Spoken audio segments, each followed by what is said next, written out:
Hello and welcome.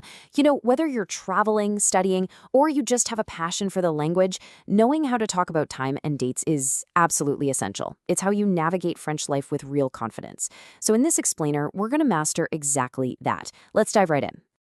Just picture it for a second. You're in Paris, and you absolutely have to catch that train. Or maybe you've got plans to meet up with a friend for coffee in Lyon. In moments like those, understanding the time isn't just a nice skill to have, it is literally the key to making your day work. So, where do we begin? Well, we start with the most basic thing you can do, learning how to ask the right question. Let's take a look at the one phrase you'll need more than any other. And here it is, your go-to phrase. Quelle heure est-il? If you translate it literally, it means what hour is it? This is the polite, standard way to ask anyone. Now, if you're with friends, you can sound a little more casual by just flipping it around to Il est quelle heure? See? Both work perfectly and get you the same answer. Perfect. So now you know how to ask the question. Let's switch gears and focus on how to give the answer. We're going to start with the bedrock rules for telling time, and then layer on all the finer details. Okay, this right here is the most important thing to remember. I mean it. It's the golden rule. Every single time you say what time it is in French, you have to start with the phrase il est. It just means it is. Go ahead and burn that into your brain because it's the foundation for literally everything else we're about to cover. Now, what's really cool about this slide are the little grammar details. For 1 o'clock, you say il est une heure. Notice it's une, not un. That's because the word for hour, heure, is a feminine word. And then for every other hour, from 2 all the way up, you have to use the plural form, heure, with an S at the end. So il est 2 heures, il est 5 heures, you get the idea. French also has these really neat and efficient ways to talk about quarters and halves. So for 15 minutes past the hour, you just tack on a quart. For 30 minutes past, it's a demi, and you'll notice demi also has that E on the end because it's agreeing with our feminine word Now, for 15 minutes to the next hour, like 2:45, you actually say the next hour and subtract the quarter. Il est 3 heures moins le quart. A little different, but you'll get used to it fast. Just like we have noon and midnight in English, French has its own special words, and you really need to know these too. Midi for 12 p.m. and minuit for 12 a.m. The really big rule here, you never, ever add the word heure.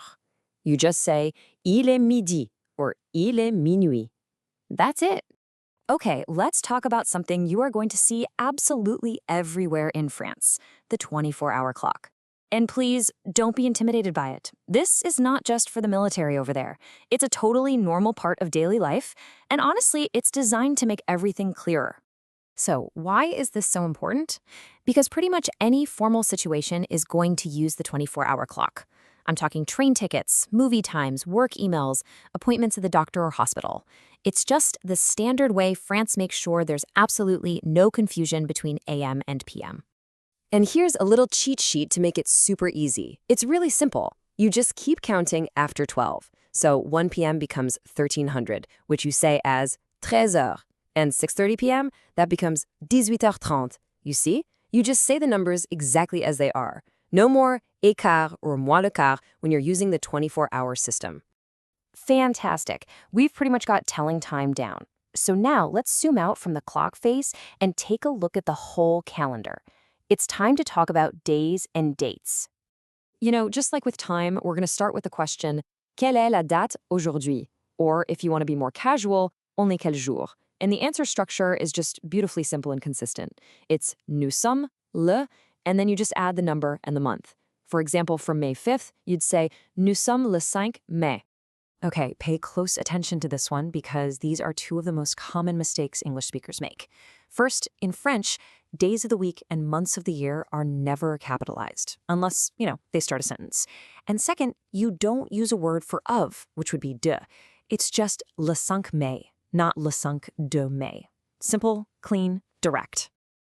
This is one of those subtle things that makes a huge difference. If you're talking about something happening on one specific Monday, you just say lundi.